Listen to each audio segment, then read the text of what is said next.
Hello everyone, in this video I'm going to show you how to create an account in Stripe Sandbox. So all you need to do is open any browser and then type in Stripe Sandbox and then press on the first link. Now you can see the documentation of Stripe. You need to press on create account here.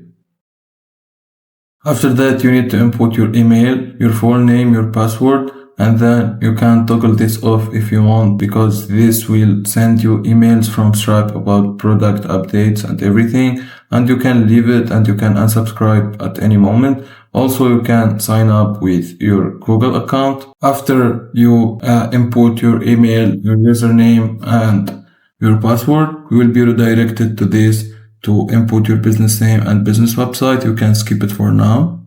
Skip. And then, as you can see, you are ready to go. You can switch to live account and you need to complete your setup. And then you can press on go to Sandbox.